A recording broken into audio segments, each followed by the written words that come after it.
Hello dear students, I am going to begin with the new lesson, circle.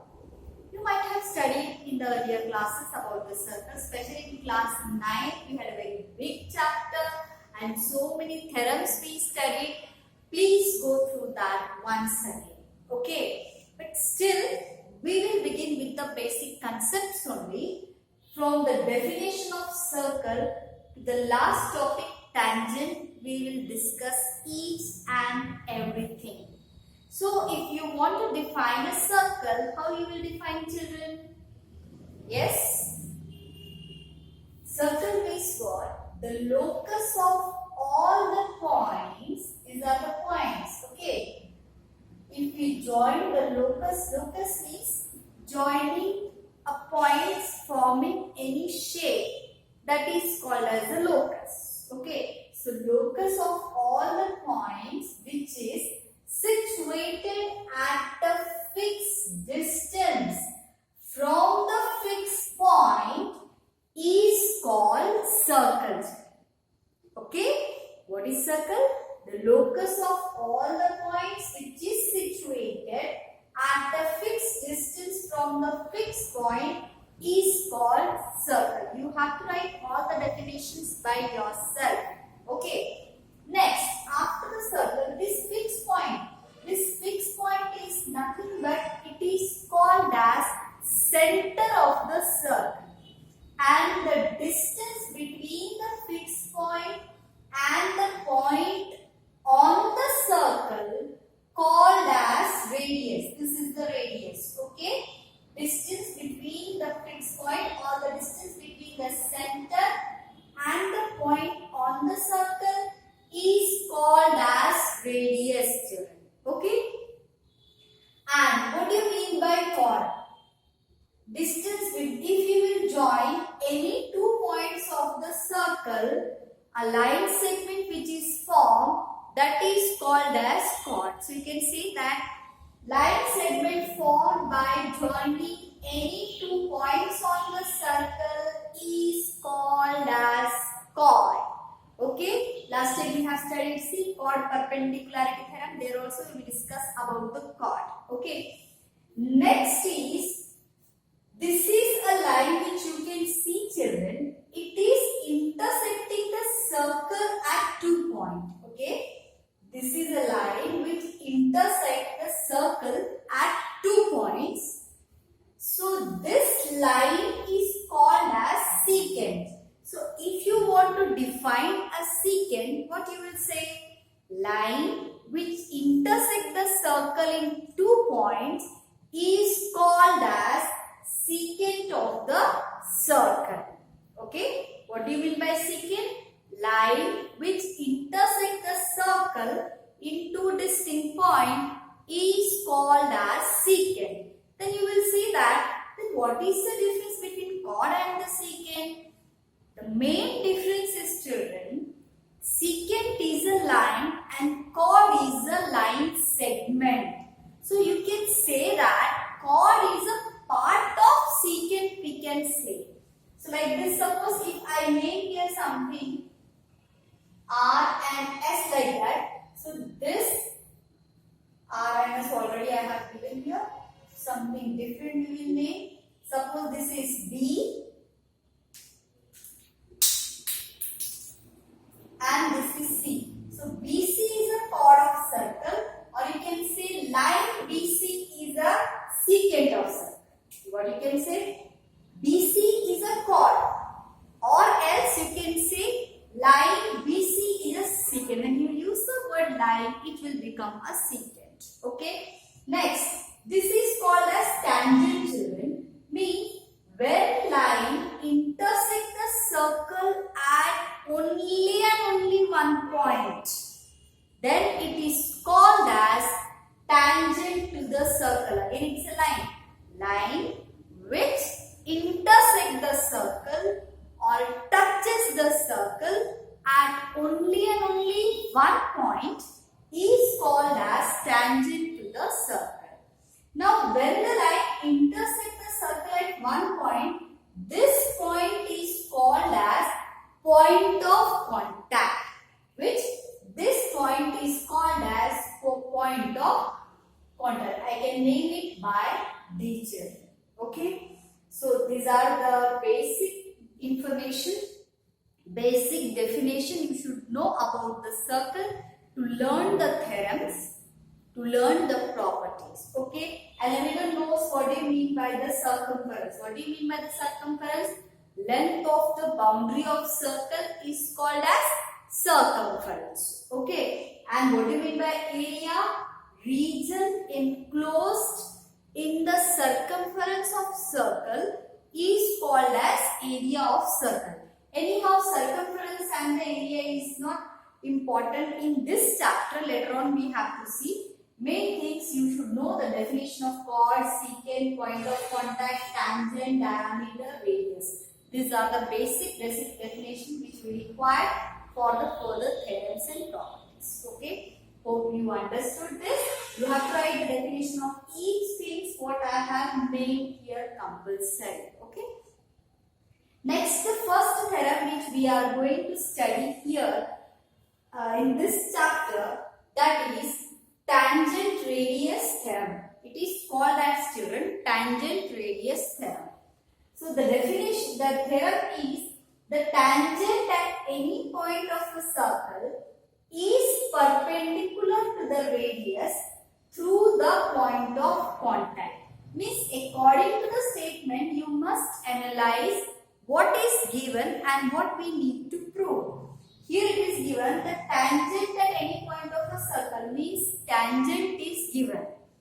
Perpendicular to what? Radius. Means radius also given, tangent is given and radius is also given. You need to prove that tangent is perpendicular to the radius or radius is perpendicular to the tangent. Meaning is same. Okay. So that you have to prove. This is 90. Before that, let me tell you one property of secant and tangent. How this secant will become tangent, children. Suppose I draw one circle here and this is the center. This is nothing but secant. This is also secant. This is also secant. This is also secant. This is also secant. This is also secant, and last this will be tangent. Okay, this line N will be the tangent. What do you think about this activity? You see that this line, when it go away from the center, so distance between these 2 points will reduce. At one step, these 2 points will coincide at one, and that secant will become tangent to the circle. In the textbook, one theorem is given, children. You just go through that. You will come to know. Okay, I will WhatsApp you that. So when the secant will become tangent, as the secant go away from the center of circle, the 2 points will come more closer and closer. They will coincide with each other. Then that secant will convert into tangent, children. Hope you understood what I mean to say that. Okay, this is one kind of activity. Sometimes 1 mark type question anything can be asked. You should know the concept behind that. Okay, so this is the activity. So now next we will proceed with the theorem. To use this theorem, to prove this theorem, let me talk about the past, that is class 9, which you have studied, children. You know that in class 9 we have seen one theorem in terms of problem. So here suppose one point I have taken. Okay, you know, as in Euclid's geometry we said that infinite line can pass through one point. We can draw through one point. So in that infinite lines, you might have seen that one line will be perpendicular to the tangent. What is that line? If you measure all these line segments, the shortest length from the point which is not on the line to the point which is on the line is called as perpendicular length. That we studied, children. So that concept we are going to use. What? which is the shortest length. From the point not on the line and to the point on the line, which is the shortest distance. There are infinite points here, isn't it? So the shortest distance will be always perpendicular. So you have to find out which is, because here we need to prove this is a perpendicular. So if you prove that this is the shortest one, then we can say by using this theorem, this will be perpendicular. Okay, children? So from here the given will be what? O is the center of circle of radius and line AB is tangent to the circle at point P. This point P is called as point of contact. You need to prove that OP is perpendicular to AB because AB is tangent. That we have to prove. So for that construction, we will take one point Q on the line, which is outside the line, means OQ will be greater than OP. Okay. So anyhow it is on the line. How it will be outside? Because OP is the radius. Other than that, any point if you take on the line, it will be outside only. So naturally Q will be also outside the circle. Then you have to join this OQ. Now, if we see the proof, as I want to explain that only I have written, this point Q is on the tangent other than the point of contact P. So Q will be naturally outside the circle. So Q will be naturally outside the circle. It means this OQ will intersect the circle at some point that I have assumed as point R, children. So we can write that this OQ length will be equals to OR plus RQ. This OR is nothing but what? Radius, means OR will be equals to OP, children, isn't it? So we can write that OQ equals to OR plus RQ. It implies that OQ will be greater than OR. But we know that OR equals to OP. It means OQ will be greater than OP also. It means that OP is the shortest segment. Now here one case only we have assumed. Suppose we take another point here. If I take suppose S here. Again I will join this. So by this concept, S will be outside. So it will intersect the circle at some point T, suppose. Then this OT will be equals to OP. Again you will get that OP is less than OS. Like that, apart from this point, all how many points you will take, that length will be always greater than this OP, means greater than the radius. It means we can say that by using this theorem, OP is shorter than any other segment joining O to any point on AB.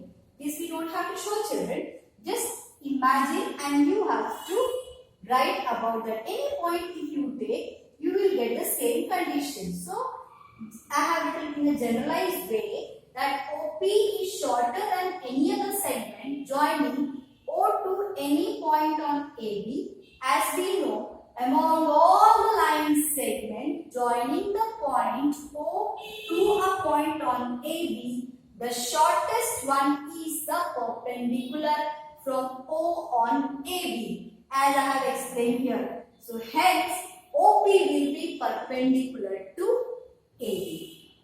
Hope you understood this. So based on this first exercise that you have to do it by yourself, try it, and then remaining more two theorems are there that I will explain you later.